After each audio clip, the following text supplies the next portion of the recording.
Hello বন্ধুরা, তোমরা কেমন আছো? আশা করি তোমরা সবাই ভালো আছো। আমার এটা একটা ছোট ইন্ট্রোডাকশনস ভিডিও করছি তোমাদের জন্য।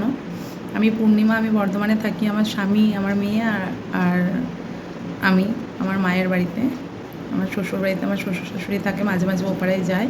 তো মায়ের বাড়িতেই বেশিরভাগ থাকা হয়। তোমাদের সাথে আমি আস্তে আস্তে সব কিছু শেয়ার করার চেষ্টা করব। আর এটা দেখে খুব ভালো লাগছে যে তোমরা আমার ভিডিওগুলো লাইক দিচ্ছ, তারপরে প্রত্যেকটা ভিডিওতে একটা করে কমেন্ট করছো, চ্যানেলটাকে সাবস্ক্রাইব করে দিচ্ছ। খুব ভালো লাগছে এটা দেখে, খুবই উৎসাহিত হয়ে পড়ছি। তোমাদের এত ভালোবাসা পেয়ে আমার খুব ভালো লাগছে।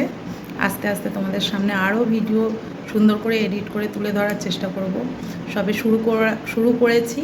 তোমরা যদি পাশে থাকো আরও ভালো করে ভিডিও বানিয়ে তোমাদের সামনে তুলে ধরবো। আর আস্তে আস্তে ছোটো ছোটো সব কিছুই ভিডিও করে দেখানোর চেষ্টা করবো। আমার বাড়ির চারপাশ, পরিবেশ, আমার ডেইলিকার লাইফস্টাইল সব কিছুই দেখানোর চেষ্টা করবো। তার সাথে তো রান্নাবান্না রয়েছে। নমস্কার। তাহলে আজকের মতো এইটুকুনি থাকলো। ভিডিওটা আর বড় করার চেষ্টা বড় করবো না। থ্যাংক ইউ বন্ধুরা।